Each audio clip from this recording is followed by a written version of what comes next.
अगर आप भी मेरी तरह टेस्टी मैगी बनाना चाहते हो तो आज का व्लॉग तो फुल देख लेना। हेलो जी, रहता रहता आज की शुरुआत बहुत ही ज्यादा शानदार होती है। मैं चला जाता हूँ रसोई के अंदर, जहाँ पे टमाटर ले लेता हूँ, मिर्ची एंड प्याज ले लेता हूँ, फटाफट से उनको काटने का काम शुरू करता हूँ। फाइनली कटिंग जैसी रेडी हो जाती है एंड कटिंग रेडी होती है, फटाफट से मैं गैस चालू कर देता हूँ। उसके ऊपर रख लेता हूँ एक फ्राई पैन, उसके अंदर डाल देता हूँ ऑयल एंड डाल देता हूँ प्याज। प्याज डालने के बाद थोड़ा सा बाहर चले जाता हूँ। जब वापस आता हूँ तो देखता हूँ प्याज थोड़े से जल गए, पर कुछ नहीं यार, इससे तो और ज्यादा स्वाद आ जाएगा। फटाफट से उसके अंदर टमाटर और मिर्ची भी डाल देता हूँ एंड उसके बाद डाल देता हूँ उसमें थोड़ी सी हल्दी और डाल देता हूँ पानी। पानी डालने के बाद मैं उसमें फटाफट से मैगी भी डाल देता हूँ एंड जैसे मैगी डालता हूँ, मैगी डालने के बाद ऊपर से थोड़ा सा मसाला भी डालने का काम शुरू करता हूँ।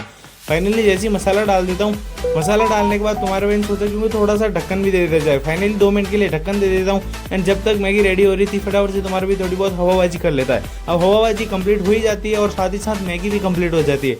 मैगी में बहुत ही ज़्यादा शानदार कलर भी आया हुआ था एंड मैगी बहुत ज़्यादा टेस्टी लग रही थी। फाइनली मैं ले लेता हूँ थाली के अंदर एंड उसके बाद खा लेता हूँ। मैगी खाने के बाद तो मेरे को सच में बहुत ज़्यादा मज़ा आ गया, पर उसके बाद आ जाता है सोनू भैया का कॉल। उसके बाद मैं नहा धो के हो जाता हूँ रेडी एंड जैसे ही रेडी होता हूँ फटाफट से मैं उठा लेता हूँ कैमरे का बैग।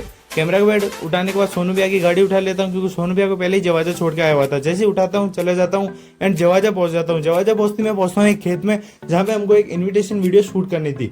तो फिर क्या, फटाफट से मैं और सोनू भैया लग जाते हैं। अब बहुत ही ज्यादा हार्डवर्क लगते हैं, पर फाइनली हम इजीली धीरे धीरे करना काम शुरू करते हैं। काम जैसे ही कंप्लीट होता है गाड़ी उठाते हैं एंड वहां से निकल जाते हैं। हम पहुंच जाते हैं सारोट चौराहा दिनेश के पास, जहाँ पे दे देते दही पूरी का ऑर्डर। फाइनली जैसी आती है, आने के बाद हम दोनों भाई खाने का काम शुरू करते हैं।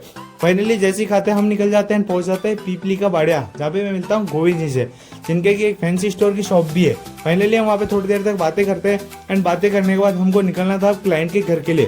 फाइनली हम वहाँ से निकल जाते हैं। निकलने के बाद जैसे ही क्लाइंट के घर पे पहुंचते हैं अपने कैमरे कर देते हैं रेडी। कैमरे जैसे ही रेडी होते हैं, कैमरे रेडी होते ही हम चले जाते हैं बाहर की साइड, जो कि कुछ काम था, प्रोग्राम कंप्लीट करते हैं एंड उसके बाद थोड़ा बहुत डांस भी शूट करना था, तो कैमरा कर देते हैं साइड में एंड डांस शूट कर लेते हैं। डांस शूट करने के बाद हम वहाँ से निकल जाते हैं, पहुंच जाते हैं घर। व्लॉग अच्छा लगे तो लाइक कर देना एंड मैगी जरूर ट्राई करना। Thank you so much.